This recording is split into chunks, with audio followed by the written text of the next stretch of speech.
मित्रों, राम राम।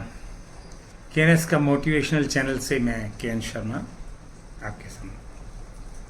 मित्रों, कहानियाँ भी मोटिवेशनल चीज़ों को बताने में बहुत अहम रोल अदा करती हैं, और ख़ासतौर से ऐसी चीज़ कि जो जीवन में सार्थक परिवर्तन ला सकें। इसी तरीके की एक छोटी सी कहानी मैं आपके सम्मुख रखूँगा। एक गांव में एक साधु महाराज प्रवचन कर रहे थे। गोधन, गजधन, बाजधन और रतन धन खान, जब आवे संतोष धन, सब धन दूरी समान। एक पारिवारिक वातावरण था, तो एक अधेड़ उम्र के व्यक्ति खड़े हुए, बोले महाराज थोड़ा सा मुझे संतोष के बारे में बताइए। बोले संतोष की कोई परिभाषा तो होती नहीं है, ये अपना मन का विचार है। बोले नहीं, फिर भी कैसे हम माने कि। बोले अच्छा एक बात बताओ, भूखा आदमी को क्या चाहिए? बोले रोटी। बोले तुम उसको एक रोटी दे दो, पेट भर जाएगा? बोले नहीं महाराज। तो कब भरेगा? जब उसको 4-5 रोटियां मिलेंगी। तो बोले क्या मिल जाएगा उसको? बोले संतोष मिल जाएगा उसको। तो संतोष की परिभाषा एक आदमी के लिए एक नहीं, दूसरे आदमी के लिए दूसरी हो सकती। कामी स्त्री है, कामी पुरुष है, उसको तुम कुछ भी दे दो, लेकिन वो जिस चीज की तलाश में रहेगा उसको तो वही संतोष देगी। पशु है, उसके आगे धन की थैली भर के रख दीजिए, क्या करेगा? कुछ काम की है उसको कोई संतोष और कुछ उससे पता ही नहीं। सुंदर स्त्री को उसके सामने खड़ा कर दिए, कोई अंतर नहीं पड़ेगा उसको। तो संतोष का जो पैमाना है वो सबके लिए अलग अलग है, बट एक आम तौर से जो चीज है वो ये है कि जो पास है, जो प्राप्त है, वो ही पर्याप्त है। ये है संतोष।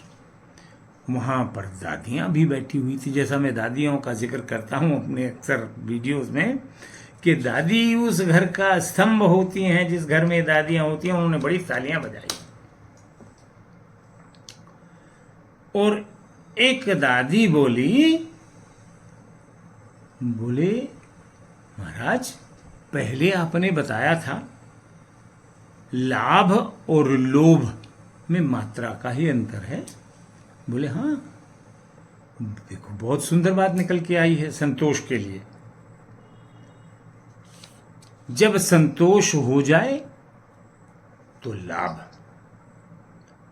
और अगर संतोष ना हो तो हविष पैदा होगी, लालच पैदा होगी, लोभ पैदा होगा, और लोभ की कोई सीमा नहीं होती। ये अनैतिक कार्यों को करने के लिए भी आपको प्रेरित करेगा।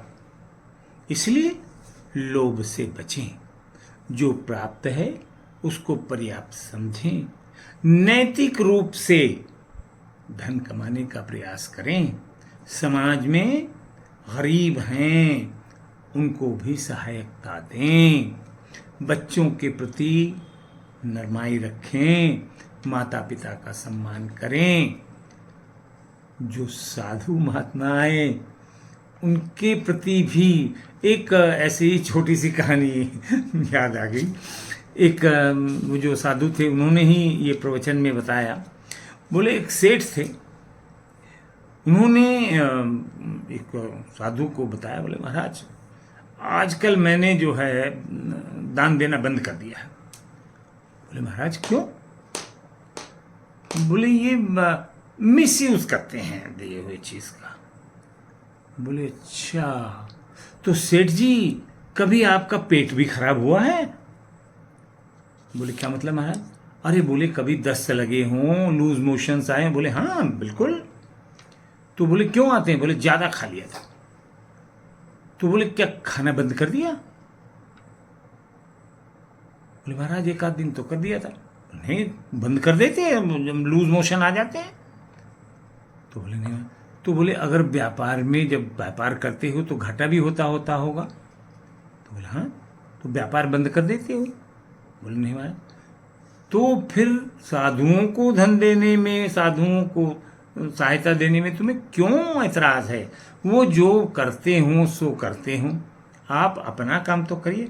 आप बहुत सारे ऐसे काम करते हैं जो उस ईश्वर की नज़र में आपराधिक भी होते हैं।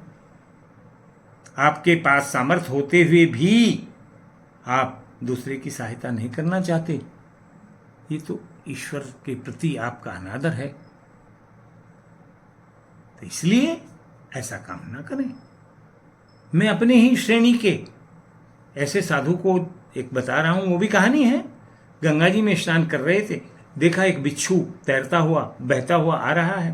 उन्होंने अपनी हथेली में ऐसे अंजुली में जैसे भर लेते, लोगों ने कहा महाराज काट लेगा ये।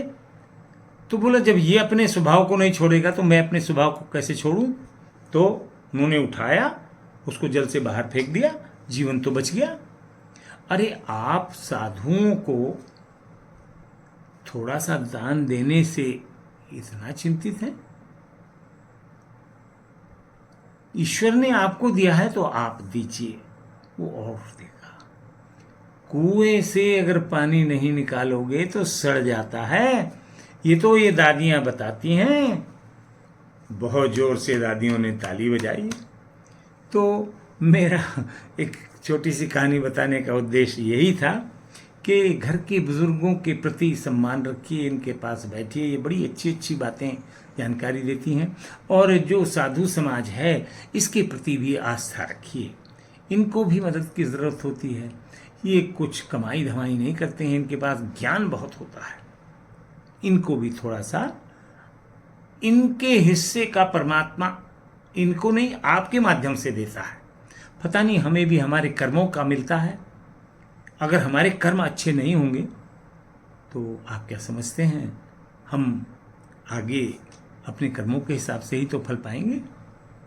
तो मेरा आपसे अनुरोध है कि दयावान रहें, निष्ठावान रहें, चोरी चकारी से दूर रहें और अपने माता पिता की सेवा करते हुए बच्चों का पालन करें। और